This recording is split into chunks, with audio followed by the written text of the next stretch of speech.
కావేరి అయితే ఇంకా చిన్నిని డిశ్చార్జ్ చేసింటూ తీసుకెళ్తూ ఉంటే ఇంక చందు అయితే ఇక్కడ ఒక 1/2 కిలోమీటర్ దాకా ఆటోలు ఏవి లేవు నాన్న అని చెప్పనంటే ఇంకా సత్యము అలాగే కావేరి అయితే ఇంకా బాలరాజుని చూస్తారు. అప్పుడు ఇంకా చిన్ని కూడా అయితే నాకు రక్తం ఇచ్చి నా ప్రాణం కాపాడాడు కదా మామయ్య, ఇంకా బాలరాజు ఆటోలోనే వెళ్దాము అని చెప్పని అంటాడు. కానీ కావేరికి అయితే ఈ బాలరాజు మారాడా లేదంటే నన్ను కావేరిగా చూపించేదానికి ఏమన్నా ఇలా నాటకం ఆడుతున్నాడా అంటే నన్ను మళ్ళీ జైలుకి పంపించాలని ఎప్పుడు నన్ను ఇబ్బంది పెట్టడమే కదా ఈ బాలరాజుకి ఇష్టము అని చెప్పని కావేరి అయితే ఒక కంట కనిపెట్టే ఉంటుంది. కానీ నైట్ కూడా నాకు నేను పడుకొని ఉంటే వచ్చి దుప్పటి కప్పాడు, ఒక పక్క మారినట్టే అనిపిస్తుంది. కానీ మళ్ళీ నేను ఈ బాలరాజును మాత్రం ఇంకా జీవితంలో నమ్మలేను కదా, తను చేసిన ద్రోహం అలాంటిదని చెప్పని అంటాడు. ఇంకా బాలరాజు అయితే సత్యం బాబు మీరు డబ్బులు కట్టారు కదా, ఆ డబ్బులు నేను మీకు ఇచ్చేస్తాను, నా కూతురు కోసమే కదా మీరు కట్టారు అని చెప్పనంటే తను నీ కూతురు కాదు నా మేనకోడలు అని చెప్పని సత్యం అంటాడు. సరే ఏదైతే ఏమైంది తను క్షేమంగా వచ్చింది, కానీ మీకు ఒక కుటుంబం ఉంది కదా, తన బాధ్యత నేను తీసుకుంటాను అని చెప్పానంటే నువ్వు ఆ రోజు మాట ఇచ్చి నా చెల్లెల్ని తీసుకొచ్చి ఒప్పచెప్తానని చెప్పని మాట ఇచ్చి నాకు నువ్వు మాట తప్పావు అని చెప్పని అంటాడు.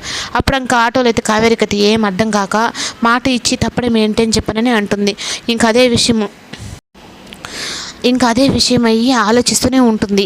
అంటే నాకు తను మాట ఇచ్చాడా అని చెప్పనని అప్పుడు అనుకుంటూ ఉంటే ఇంకా ఇంట్లోకి వెళ్ళిన తర్వాత చిన్ని లోపల పంపించేసి ఇంక ఇంట్లోకి వెళ్ళి అదే ఆలోచిస్తూ ఉంటుంది.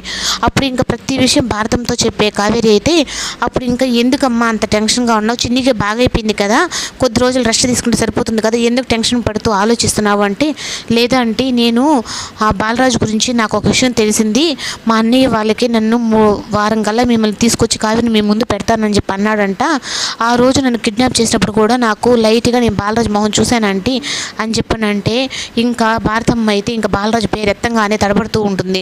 అప్పుడు ఇంకా నాకు చాలాసార్లు గమనించానంటే నేను బాలరాజు దగ్గర నేను అసలు ఎక్కడ బయట పడతాను అన్నప్పుడల్లా మీరు వచ్చి నాకు అడ్డుపడుతున్నారు అంటే ఆ శ్రేయోభిలాషి బాలరాజు అని చెప్పానంటే అయినా మళ్ళీ తనే కావేరియే అయినా బాలరాజుకి ఇంత మంచి పనులు చేసే ఆలోచనే ఉండదు, వాడు ఎందుకు చేస్తాడులే, కానీ శ్రేయోభిలాష అనేది మాత్రం తను మంచివాడని చెప్పారంటే ఇంకా భారతమ్మ అయితే ఆ శ్రేయోభిలాష కూడా ఈ బాలరాజేనమ్మ, అటు చేసిన మంచి తప్పుకి ఇప్పుడు ఇట్లా రుణం తీర్చుకుంటున్నాడు మీ ఇద్దరికి అని చెప్పని భారతమ్మ అయితే బాధపడుతుంది. అయినా ఆంటీ శ్రేయోభిలాషి ఫోన్ చేశాడా, చెప్పారా మీరు ఈ విషయం అని చెప్పానంటే అమ్మ చెప్పలేదు, తను ఏ ఫోన్ నుంచి ఎప్పుడు చేస్తాడో మనకు తెలియదు కదా అని చెప్పని అంటుంది. వీలైనంత వరకు నేను చిన్నికి దూరంగా ఉండలేకపోతున్నాను ఆంటీ, నేను చిన్నికి దగ్గరగా ఉండాలి, అమ్మ కూతురుగా మేమిద్దరం బాగుండాలి అని చెప్పని ఆశపడుతున్నానని చెప్పానంటే ఇంకా భారతమ్మకే కన్నీళ్ళు వస్తాయి కావేరిని చూసి.